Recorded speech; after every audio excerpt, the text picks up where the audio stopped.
Welcome to Raglannskitchen. இன்றைக்கி நம்ம காரசாரமான முட்டை சுக்கா எப்படி செய்யலான்ட்டு பார்க்கலாம். இதுக்கு பிராய்லர் முட்டை 8 முட்டை எடுத்திருக்கேன். இந்த 8 முட்டையும் நம்ம வேக வைக்கலாம். அதுக்கு ஒரு பாத்திரத்தில் தண்ணி ஊற்றி இந்த 8 முட்டையும் இதில் வச்சிடலாம்.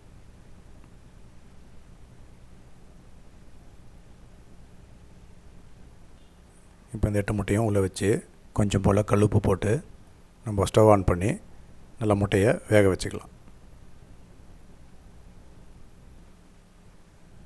இப்போ பார்த்திங்கன்னா முட்டை நல்லா வெந்துடுச்சு. நம்ம ஸ்டவ் ஆஃப் பண்ணி தண்ணியை வடிகட்டிட்டு முட்டையில் இருக்க ஓட்டை தனியாக எடுத்துடலாம். இப்போ முட்டையை உரிச்சாச்சு. இப்போ நம்ம இதை ஒரு கத்தியால் மேலே கட் பண்ணி அதுக்குள்ளே இருக்க மஞ்சள் கருவை மட்டும் தனியாக எடுத்துடலாம்.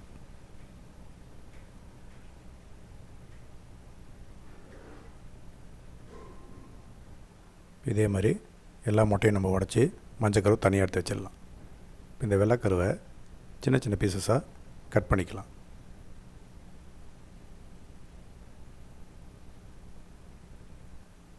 இப்போ எல்லாத்தையும் கட் பண்ணி வச்சு நம்ம அந்த மஞ்சள் கருவையும் வெள்ளைக்கரையும் தனித்தனியாக எடுத்து வச்சுப்போம். இதுக்கப்புறம் ஸ்டவ்வில் ஒரு பேன் வச்சு ஸ்டவ் ஆன் பண்ணிக்கலாம். பேன் லேசாக ஹீட் ஆனதுமே 2 ஸ்பூன் மல்லி, 1 ஸ்பூன் ஜீரகம், மிளகு 2 ஸ்பூன், சோம்பு 1 ஸ்பூன், பட்டை 1, ஏலக்காய் 1, கிராம்பு 2. இது கூடவே காஷ்மீர் மிளகா 1 பிச்சு போட்டுக்கலாம். வரமிளகா 1 அதையும் பிச்சு போட்டுக்கலாம். இப்போ இது எல்லாத்தையும் நம்ம லேசாக ஃப்ரை பண்ணிக்கலாம். இப்போ லேசாக ஃப்ரை பண்ணியாச்சு. ஸ்டவ் ஆஃப் பண்ணி நம்ம இதை ஆற வச்சு ஒரு மிக்ஸி ஜாரில் இது எல்லாத்தையும் போட்டுக்கலாம். இப்போ இதை நம்ம நல்லா நைஸாக அரைச்சி எடுத்துக்கலாம். இப்போ அரைச்சி எடுத்தாச்சு. இதை நம்ம தனியாக எடுத்து வச்சுப்போம்.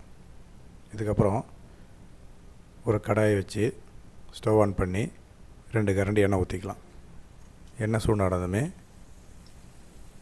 கட் பண்ண 2 பச்சை மிளகா போட்டு இதோட 4 கொத்து கருவேப்பிலை இதையும் போட்டு இதை நம்ம லேசாக தாளிச்சிக்கலாம்.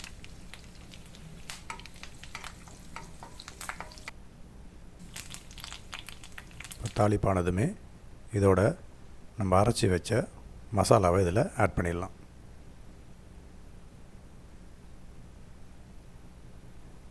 இந்த மசாலாவையும் இந்த எண்ணெயோட லேசாக நம்ம ஃப்ரை பண்ணிக்கலாம்.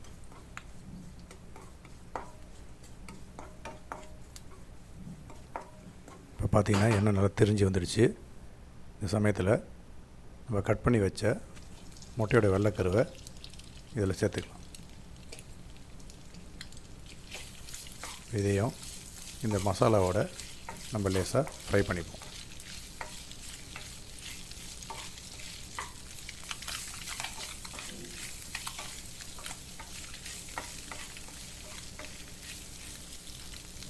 இப்போ மசாலாவோட நல்லா ஃப்ரை பண்ணியாச்சு.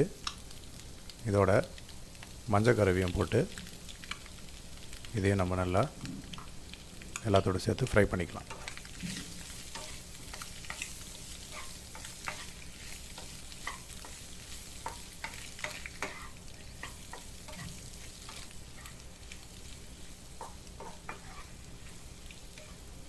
இப்போ வெள்ளைக்கருவும் மஞ்சள் கருவும் ஃப்ரை ஆகிட்டுருக்க மாதிரியே இடையில் நம்ம ஒரு கரண்டி எண்ணெய் ஊற்றிக்கலாம்.